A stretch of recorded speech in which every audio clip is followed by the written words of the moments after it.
नमस्ते प्यारे विद्यार्थियों, आप सभी का स्वागत है एक बार फिर से हमारी कक्षा में। हम बीए तृतीय वर्ष के प्रथम प्रश्न पत्र में आधुनिक काव्य में जो आधुनिक काल के कवि हैं उनकी संकलित रचनाओं पर बातचीत करने के लिए आज प्रस्तुत हुए हैं।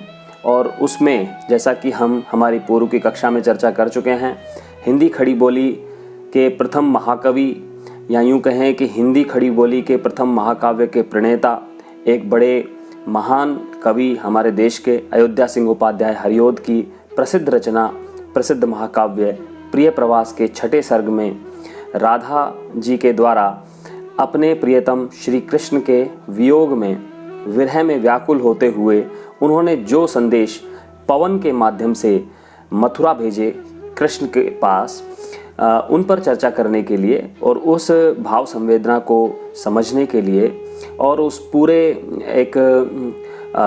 एक नारी जीवन में जिस तरह की एक मार्मिकता होती है अपने प्रिय के बिछुड़ जाने के बाद, जिस तरह की परिस्थितियां उसके साथ उत्पन्न होती हैं, जिस तरह की एक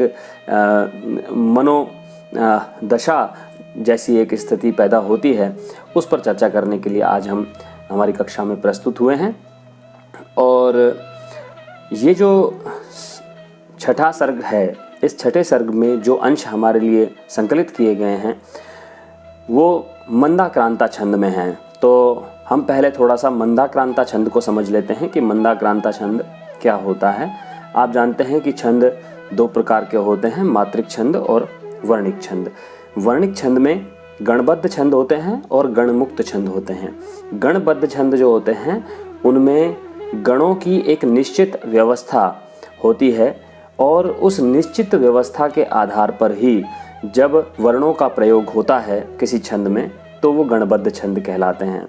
मंदाक्रांता छंद के बारे में हमें ये समझना चाहिए कि मंदाक्रांता छंद में कुल 17 वर्ण होते हैं और उसमें गणों में जो मात्राओं का क्रम होता है वह मगण, भगण, नगण, तगण, तगण और 2 गुरु के क्रम में होता है। मात्राओं का जो क्रम होता है मगण, भगण, नगण, तगण और तगण, 2 बार तगण आते हैं अंत में और फिर 2 गुरु मात्राएं वहाँ पर होती हैं।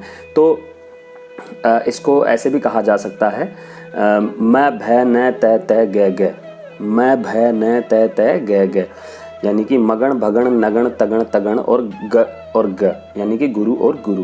तो 2 गुरु मात्राएं अंत में होती हैं। और यमाता, राजभान, सलगा, जैसा कि आप पहले कक्षा 9 से ही आजकल शुरू हो जाता है, इसको पढ़ते हुए आए हैं। और हमारी कक्षा में भी हमने पिछले वर्ष द्वितीय वर्ष की जो कक्षा हुई थी हमारी, उसमें हमने छंदों की बात की थी। तो ये समझता हूँ कि मैं पूर्व ज्ञान पर आपके आधारित है चीज़ें, लेकिन फिर भी अगर आपको कोई समस्या हो तो आप कमेंट बॉक्स में लिख करके पूछ सकते हैं, फ़ोन करके पूछ सकते हैं, व्हाट्सएप के ग्रुप में आप पूछ सकते हैं। तो आइए हम शुरू करते हैं बिना किसी देरी के। हमारे प्रिय प्रवास के छठा सर्ग जो हमारे पाठ्यक्रम में संकलित है उसके पहले छंद की बात हम करते हैं। रो रो चिंता सहित दिन को राधिका थी बिताती, रो रो चिंता सहित दिन को राधिका थी बिताती।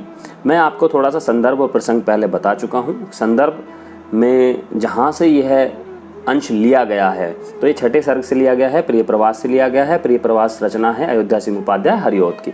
तो ये बात संदर्भ है। और प्रसंग क्या है? श्री कृष्ण अक्रूर जी के साथ चले गए हैं मथुरा में, और मथुरा जाने के बाद गोपियों की और राधा की जो दशा है बड़ी दयनीय हो जाती है।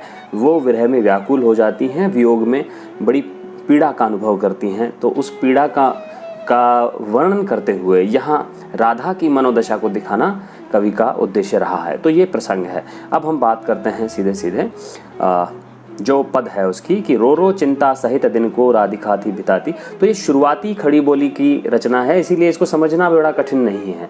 इसमें कोई बहुत गहरे सूक्ष्म भाव जैसे बाद में जाकर के छायावादी साहित्य में उत्पन्न हो जाते हैं या देखने को मिलते हैं, वैसे ही यहाँ पर गहन अनुभूतियाँ तो गहन हैं, लेकिन उनको व्यक्त करने का जो तरीका है वो बड़ा स्थूल सा है। तो इसीलिए उसको समझना बड़ा आसान है कि रो रो चिंता सहित दिन को राधिका थी बिताती। तो बड़े चिंता के साथ दिन को राधिका बिता रही थी। रो रो रो रो रो शब्द की आवृत्ति हुई है यहाँ पर, पुनरुक्ति प्रकाश अलंकार है। आँखों को थी सजल रखती, उन्मना थी दिखाती, बड़ी दुखी थी, खिन्न मन थी और आँखों को सजल रखती थी और उनकी आँखों से अश्रु निरंतर बहते रहते थे। ऐसी स्थिति श्री कृष्ण के चले जाने के बाद होती है। तो यहाँ पर यदि हम रस की बात करें तो वियोग श्रृंगार रस है, जहाँ पर किसी नायिका के मन में नायक के वियोग से जो भाव उत्पन्न होता है उसे वियोग श्रृंगार कहते हैं। आँखों को थी सजल रखती, उन्मना थी दिखाती, वो बड़े उदास थी, खिन्न थी, दुखी थी और आँखों को उस उदासी से उदासी के जो उनके साथ स्थिति थी उदासी की, उसमें उनकी आंखें निरंतर सजल रहती थी, पानी से अश्रु से भरी रहती थी। शोभा वाले जलद वपु की हो रही चातकी थी। शोभा वाले, बड़े सुशोभित लगने वाले या बड़े शोभामान जो थे, शोभायमान जो थे या बड़े सुंदर जो थे, जलद वपु। जलद वपु का मतलब है बादल के शरीर के, बादल के रंग के शरीर के।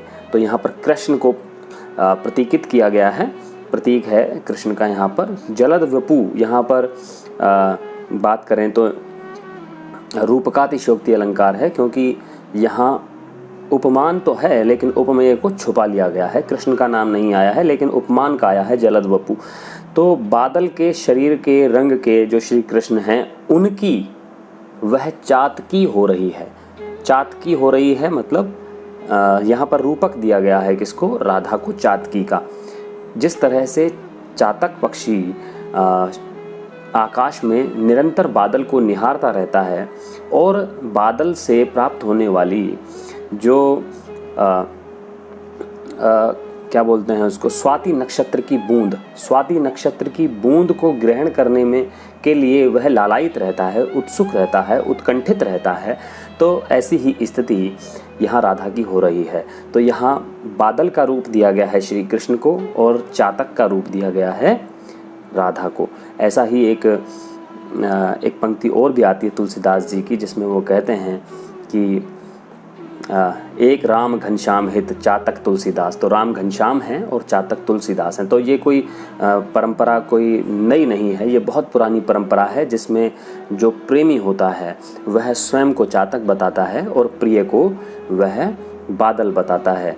तो यहाँ आप देखें वियोग श्रृंगार है और उसमें जो वियोग की भावना है बड़ी प्रबल है और पीड़ा का अनुभव यहाँ नायिका कर रही है। यहाँ रूपक अलंकार और रूपकातिशयोक्ति अलंकार है। उत्कंठा थी परम प्रबला वेदना वर्धिता थी। उत्कंठा थी परम प्रबला और बड़ी प्रबल उत्कंठा श्री कृष्ण से मिलने की उसके मन में उत्पन्न होती है। वेदना वर्धिता थी और वेदना नित्य प्रति बढ़ती चली जा रही थी। तो यहाँ ये पहला छंद हमारा संपन्न हो रहा है। हम दूसरे छंद पर पहुँचते हैं, दूसरे छंद की बात करते हैं। बैठी खिन्ना यक दिवस वे गेह में थी अकेली। यहाँ पर आप जो प्रारंभिक खड़ी बोली है और आज हम जिस तरह की खड़ी बोली पर आधारित हिंदी भाषा का प्रयोग करते हैं उसमें आप अंतर भी पता कर पाएंगे इस तरह के प्रयोगों से। जैसे आप देखें यक दिवस, यहाँ पर एक दिवस नहीं कह करके यक दिवस कहा गया है। इसके पीछे एक तो कारण यह है कि यहाँ छंद बाधित हो जाता है, क्योंकि वर्णिक छंद में मात्राओं का एक निश्चित क्रम होना ही चाहिए और मात्रा का बड़ा एक गंभीर अनुशासन, कठोर अनुशासन यहाँ पर रखना पड़ता है।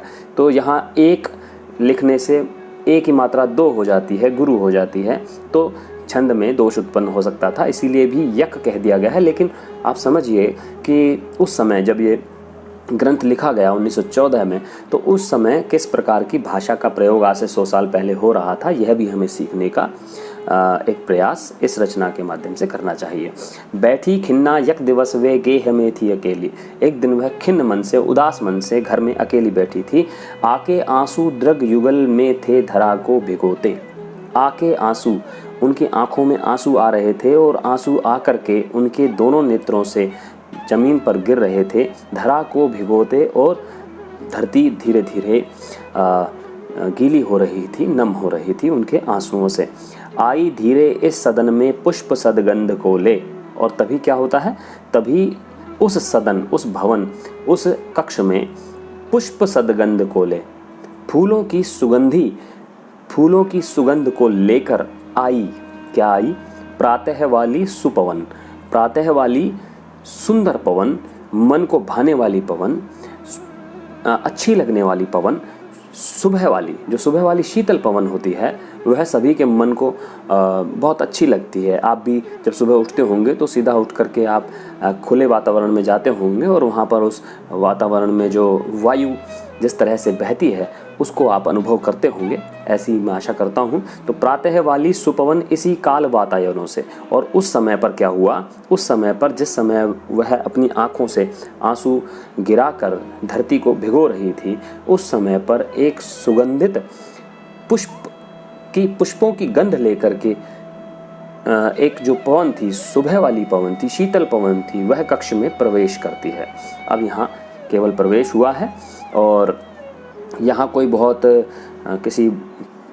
अच्छा, क्या यूँ कहें कि कोई बहुत महत्वपूर्ण अलंकार यहाँ पर नहीं है, लेकिन आप समझ पा रहे हैं कि एक ही भाव से रचना चल रही है। तो यहाँ पर भी वियोग श्रृंगार का वर्णन इसमें हुआ है। और जो शब्दावली है आप उस पर थोड़ा ध्यान दें कि तत्सम शब्दावली है। दृग, युगल और पुष्प, सदगंध, सुपवन, वातायन, प्रातः, इस प्रकार के जो शब्द हैं ये तत्सम शब्दों का प्रयोग इसमें बड़े सचेत रह करके कवि ने यहाँ पर तत्सम शब्दों का प्रयोग किया है, क्योंकि यहाँ पर कवि की एक उद्देश्य था। इस काल में कवि का एक उद्देश्य था कि उसे भाषा की शैली जो थी उस समय वो स्थिर करनी थी, और महावीर प्रसाद द्विवेदी का ये बड़ा एक आग्रह रहता था कि इस काल में जो भाषा प्रयोग हो वो अशुद्ध नहीं हो, वह अशुद्ध नहीं हो और वह ब्रज मिश्रित न हो, या उसमें जो देशज शब्द हैं उनके प्रयोग को यहाँ हतोत्साहित किया जाता था, और तत्सम प्रधान शब्दों को या तद्भव शब्दों को यहाँ पर महत्व प्रदान करने का प्रयास किया गया है। और वैसे भी वर्णिक छंद जो होते हैं वो संस्कृत के छंद हैं, तो संस्कृत के छंदों की जो विशेषताएं हैं या संस्कृत के जो छंदों की जो प्रवृत्ति है वो अनुकूल होती है तत्सम शब्दावली के, तो इसलिए भी तत्सम शब्दावली का प्रयोग यहाँ हुआ है। आगे चलते हैं और तीसरा जो छंद है उसकी बात करते हैं। आके पूरा सदन उसने शोर भीला बनाया, आके पूरा सदन उसने शोर भीला बनाया। शोर भीला शब्द में अब देखिए थोड़ा सा एक नया प्रयोग सा हो गया है भाषा के साथ कुछ, क्योंकि 100 साल पहले की भाषा है, भाषा को स्थिर करने का प्रयास चल रहा है, तो यहाँ पर ये शब्द आज प्रयोग नहीं होता शोर भीला, लेकिन शोर भीला शब्द यहाँ पर बहुत एक महत्वपूर्ण तरीके से प्रस्तुत होकर के और भाव को ग्रहण करने में बहुत उपयुक्त जान पड़ रहा है कि आके पूरा सदन उसने शोर भीला बनाया। और जब पवन आई, प्रवेश किया उसने वातायनों से, राधिका के पास पहुंची, तो उसने सारे सदन को, उसने सारे कक्ष को शोर भीला बना दिया, अर्थात सुगंधित कर दिया, सुगंध पूरे वातावरण में भर दी। चाहा सारा कलुष तन का राधिका के मिटाना, और पवन ने क्या चाहा कि राधिका के जितने कष्ट हैं सारे शरीर के, उन सारे कष्टों को मिटा दिया जाए, ऐसा पवन के द्वारा यहाँ कवि की ये कल्पना है कि पवन ऐसा चाहता है। हालांकि पवन तो चाहता है कि नहीं चाहता है, लेकिन कवि की जो संवेदना है वो राधिका के साथ जुड़ी हुई है, और राधिका के कष्ट का अनुभव कवि अपने हृदय में कर रहा है, और इसी से वह चाहता है कि जब पवन आए, कक्ष में प्रवेश हो, तो उससे राधिका का जो तप्त हृदय है और उसकी जो पीड़ा है उसके शरीर की और उसके मन की, उस सभी पीड़ा का हरण इससे हो जाए। आगे चलते हैं। आके पूरा सदन उसने शोर भीला बनाया, चाहा सारा कलुष तन का राधिका के मिटाना, जो बूंदे थी सजल दृग के पक्ष में विद्यमाना। जो बूंदे थी सजल दृग के, दृग आँखों के, आँखें जो नम आँखें हैं, सजल हैं, उन सजल आँखों के पक्ष में, पक्ष का मतलब है ये कोर, बरौनियाँ जिसको कहा जाता है, तो जो किनारे हैं आँखों के, जो कोने हैं, उन कोनों पर, उन बरौनियों पर, उन पक्ष में जो बूंदें विद्यमान थी, उन विद्यमान बूंदों को धीरे धीरे क्षिति पर उन्हें सौम्यता से गिराया, और धीरे धीरे उन बूंदों को सौम्यता के साथ बड़ी कोमलता के साथ उन बूंदों को जो आँखों के कोरों पर विद्यमान थी उनको वहाँ से नीचे गिराया, भूमि पर गिराया। क्षिति शब्द यहाँ पर भूमि के लिए आया है। धीरे धीरे में यहाँ पर पुनरुक्ति प्रकाश अलंकार है। सौम्यता से गिराया और बड़ी कोमलता के साथ यहाँ बताने का प्रयास किया है कि पवन जो है वो राधिका के, प्रकृति जो है वो नायिका के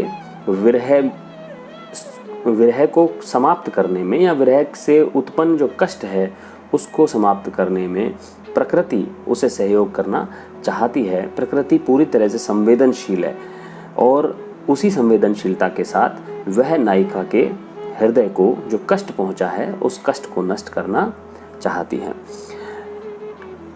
आज का अंतिम और चौथा जो छंद है उसे भी पढ़ लेते हैं। श्री राधा को यह पवन की प्यार वाली क्रियाएं, श्री राधा को पवन की यह प्यार वाली क्रियाएं थोड़ी सी भी न सुखद हुई हो गई वैरणी सी। लेकिन राधा जिसे जो दुखी है, जो उदास है, जो खिन्न है, जो अन्यमनस्क बैठी है, उसे ये क्रियाएं जो पवन के द्वारा की जा रही हैं, और पवन के द्वारा तो इसलिए की जा रही हैं कि उसका कष्ट कुछ कम हो जाए, लेकिन ऐसा होता है कि जो क्रियाएं संयोग जन्य रति में या संयोग के अवसर पर जो क्रियाएं, जो प्रकृति के द्वारा जो क्रियाएं होती हैं वो अच्छी लगती हैं, भली लगती हैं, मन को सुख प्रदान करती हैं, लेकिन वही क्रियाएं, वही प्राकृतिक जो वातावरण है वह एक विरह से व्याकुल होने वाले प्रेमी हृदय को बड़ा कष्ट प्रदान करता है। तो ऐसा ही यहाँ पर हो रहा है कि वियोग काल में जो सुख देने वाली वस्तुएं हैं या जो सुख देने वाला वातावरण है, जो प्रकृति है, वह भी कष्ट प्रदान करने लगती है। तो यहाँ पर जो क्रियाएं पवन के द्वारा की जा रही हैं सुख प्रदान करने के लिए, उससे राधिका का कष्ट और बढ़ रहा है, कम नहीं हो रहा है। इसीलिए राधिका को वो जो क्रियाएं हैं पवन की वो किसी भी प्रकार जच नहीं रही हैं, उसे सुख प्रदान नहीं कर रही हैं। इसीलिए यहाँ पर क्या कहा गया है देखिए कि श्री राधा को यह पवन की प्यार वाली क्रियाएं थोड़ी सी भी न सुखद हुई हो गई वैरिणी सी। उसे लगा कि कोई शत्रु ही मेरे घर में प्रवेश कर गया है और मुझसे शत्रुता का व्यवहार कर रहा है, मेरे कष्ट को और बढ़ा रहा है। भीनी भीनी महक मन की शांति को खो रही थी। भीनी भीनी महक जो थी, जो पवन अपने साथ लाई थी, वातावरण को सुगंधित करने के लिए लाई थी, वह सुगंध भी राधिका के मन की शांति को नष्ट कर रही थी। पीड़ा देती व्यथित चित्त को वायु की स्निग्धता थी, और वायु में जो सुगंध थी, जो सौरभ था, जो खुशबू थी, वह खुशबू पीड़ा देती व्यथित चित्त को, व्यथा से भरे हुए चित्त को, मन को, यह वायु की जो खुशबू है वह बड़ी पीड़ा दे रही थी। यहाँ हमें ये देखना पड़ेगा कि आपको ये समझना चाहिए कि जब हमने रस पढ़े थे पिछली कक्षा में, तो हमने रसों पर बात की थी, संयोग श्रृंगार रस की बात की थी, वियोग श्रृंगार रस की बात की थी, और रसों में हमने स्थायी भाव की बात की थी, और ये भी देखा था कि जो स्थायी भाव को उद्दीप्त करने वाले कारण होते हैं, स्थायी भाव को उद्दीप्त करने के जो कारण होते हैं उन्हें विभाव कहा जाता है। विभाव में दो प्रकार के विभाव होते हैं। आलम्बन विभाव, जिसके प्रति मन में भाव जागृत होता है वह आलम्बन विभाव, और उद्दीपन विभाव, यानी कि आलम्बन के प्रति जब आश्रय के मन में कोई भाव जागृत होता है तो उस भाव को बढ़ाने वाले जो कारण होते हैं या कारक होते हैं वो कहलाते हैं उद्दीपन विभाव। तो यहाँ नायिका के मन में एक भाव जागृत हुआ है, वियोग श्रृंगार का या वियोग जन्य रति का भाव जागृत हुआ है, और वियोग जन्य रति को उद्दीप्त करने का कार्य यहाँ प्रकृति कर रही है। तो यहाँ पर उद्दीपन स्वरूप में या उद्दीपन रूप में प्रकृति का चित्रण किया गया है। इस पंक्ति को आपको नीचे अलग से कोट करना है, लिखना है, जब भी आपको यदि व्याख्या के संदर्भ में यह प्रश्न प्रस्तुत आपके प्रश्न पत्र में होता है। तो चलिए आज की कक्षा में इतना ही। बहुत बहुत आभार, आपका धन्यवाद, शुक्रिया।